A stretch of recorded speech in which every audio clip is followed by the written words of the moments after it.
I'm going to skip over some of this just because of the time.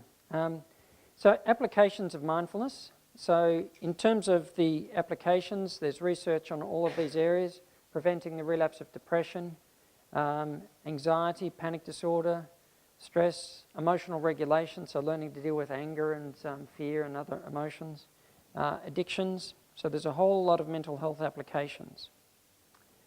Neuroscience, we now realise there are structural and functional changes in the brain. A person practices mindfulness over a longer period of time, the brain literally changes. And the memory and learning centres beef up, if you like. The executive functioning and emotional regulation centres, the grey matter literally gets thicker. The stress and anxiety centre quietens down and actually gets smaller. So it changes the way the brain works. And that may have a lot of implications for protecting the brain against all the things associated with ageing. For pain management, symptom control, cancer patients, coping, even changing genetic function and repair. So on a biological level, it seems to actually have an effect right down to our DNA. Performance, a lot of people in sport and academic life, leadership training are interested in the qualities associated with mindfulness because it helps them to perform better, particularly in challenging situations. And of course, we shouldn't forget that in these practices have been around for thousands of years within spiritual traditions. Various contemplative practices are not new. So people have been practicing them from that perspective, and all of the rest of this stuff is really, I suppose you'd say, a side effect. But each of us will have our own motivation and our own interest. We might not be interested, for example, in the spiritual aspects of meditation, but we're very interested in the practical health benefits of meditation. So I'm not going to suggest to anybody, oh, the real priority is this, or it's that, or it's something else. Each of us has our own interest, and it's relevant for different reasons. This time I won't screw up, I won't, and of course Roger screws up. So I don't know if you can tell where Roger's attention is right now, but it's probably not on what he's doing. So I'm going to skip over some of this and just talk a little bit about performance. No stress, no performance. In day-to-day life, we often value stress because it gets our performance going. So we need stress to get us moving. Unfortunately, we often use stress as our only driver of performance. And if, for example, in our day-to-day life, the demands are around here, and let's say we're coping pretty well, so we're somewhere up the top of that stress performance curve. But let's say for one reason or another, at work, at home, in various ways, the demands go up from here to here. If we've been using stress to drive performance, then we try and use stress to just drive ourselves that bit harder, just a bit more energy, just a bit more strain, if you like, to get the job done. What happens, of course, is if we keep increasing the stress, our performance doesn't actually go up, the performance goes down, but the stress goes up. Have you noticed that, how sometimes we don't function very well when we're our most stressed and so on? That's a lose-lose situation. I'm going to skip over some of this, just so the time doesn't get away from us. So the stress performance curve goes another way as well. That is, stress will drive performance to that point, but if we want to go to a higher level of performance, it's not more stress, but it's actually more focus that we need. People, when we're most focused, actually we perform at our best. And if you're an athlete, you would describe it as being in the zone. Athletes, when they're in the zone, even if they're in the most challenging situation, you know, they're racing for an Olympic gold medal, for example, when they're actually in the zone, they don't experience it as a stress state, but it's a highly potent state for performance. But they're very focused on what they're doing. Then attention's not on, oh no, what if I stuff it up? Their attention's actually on what they're doing. And so that's actually the lowest stress, but it's a highly alert and focused state. Now that state of attention can be practiced, but it's very different to this relaxed state of apathy. This is a relaxed state, but very focused and high-level performance. Now, as we said before about mental health and so on, so let's just consider some of the figures on that. So for people who've had multiple episodes of depression, that's the relapse rate. So 3 or more episodes, that was the relapse rate over the following 2 years with treatment as usual. The relapse rate dropped more than 36% for people who had mindfulness-based cognitive therapy. That is, using mindfulness to think differently, to use attention differently. So more than half the chance of having a relapse. And mind you that most of those relapses were from people who learnt it but didn't really apply it in their day-to-day life nearly so much. The more the people applied it, the less likely they were to actually have relapses of their depression. Now, how does it work, for example? If you notice what happens if you have a depressive or an anxious or stressed thought or feeling you really don't want to feel, what happens when you try not to feel it? You feel it more. We try to get rid of something, we hate ourselves for feeling something. The harder we try to fight with it, the more we actually accentuate it. Now, we shouldn't ignore that experience. We should pay attention to that experience and say, well, what is that trying to teach me? And I wonder what would happen if I responded to that in a different way. That is, could feel the feeling, could notice the thought, but get less reactive to it rather than more reactive. That is, learn it to be calmer even in the presence of that thought or feeling. That is, just walking down the street or walking down the corridor, a depressive thought or feeling comes in, rather than, oh no, it shouldn't be there, get rid of it, I can't stand it, what's going to happen to it next? The person notices it, but just gently unhooks the attention from it and re-engages the attention with just walking. Rather than getting caught into rumination, just notice, oh, there's rumination again, that's all right. Just come back to just walking down the corridor. Yeah, but really, I really do need to ruminate.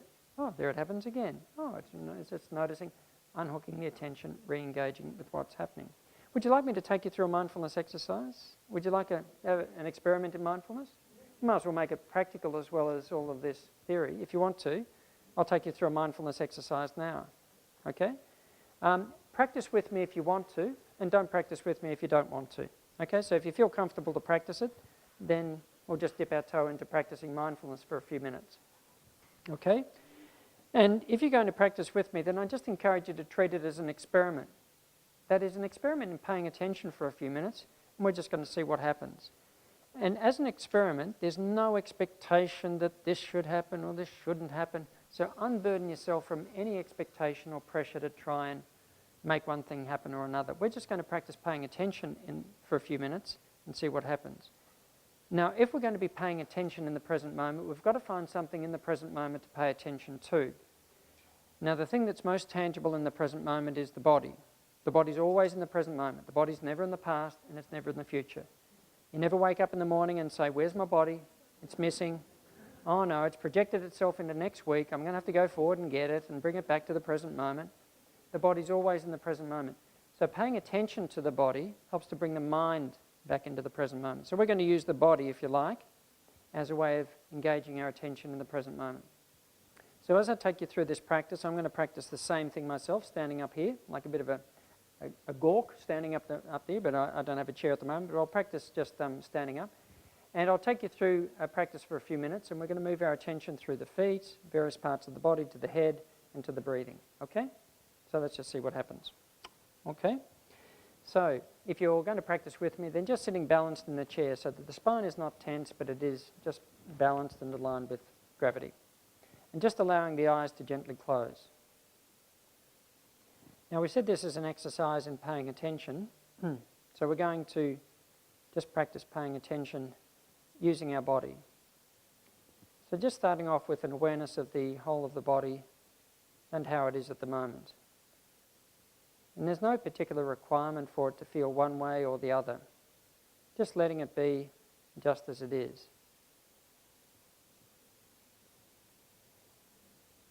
And of all the parts of the body we could pay attention to, if you're happy to, we'll just pay attention in particular to the feet. So we're going to use the sense of touch. It's in our language, getting in touch. So we're going to get in touch with our feet. So whether it's the sock or the shoe or the air against the skin, whether it's the touch of the feet on the floor, just noticing the feet.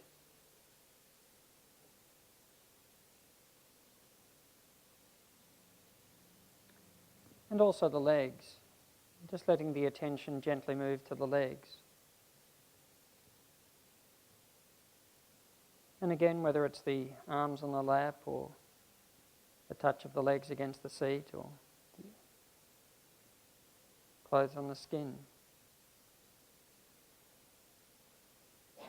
Just simply being in touch with the legs.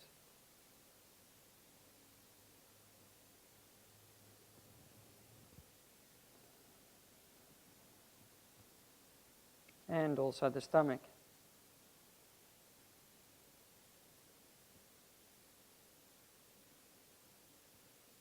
So again, just noticing the stomach and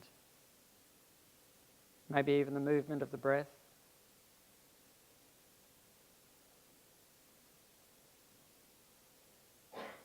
And in the process of paying attention to the stomach, or any other part of the body for that matter, we may notice from time to time that the attention wanders. Maybe some thought comes into the mind, some feeling arises. Even an attitude or reaction to some thought might arise. And without any sense that that shouldn't be happening, if it arises by itself, then just letting it pass by itself without even trying to do anything about it, just noticing. Noticing in a very open and non-judgmental kind of accepting way, just letting it be there. But preferring to gently bring the attention back at this moment to the stomach.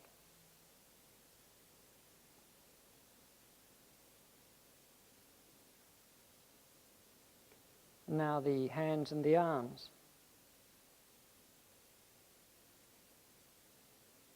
And also the neck and the shoulders and the head, just letting the attention gently move there. Being in touch with them. And if you're happy to, just simply drawing in a deep breath.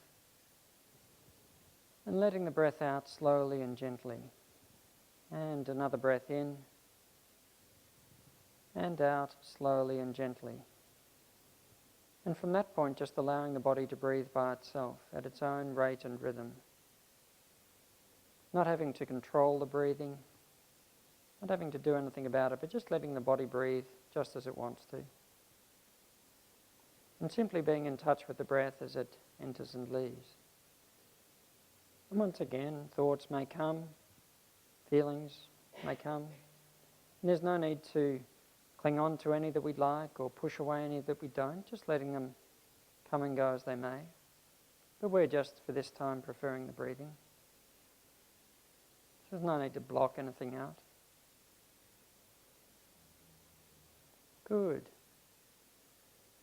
So now just simply being aware of the body and its posture once again. And when you're ready, allowing the eyes to gently open.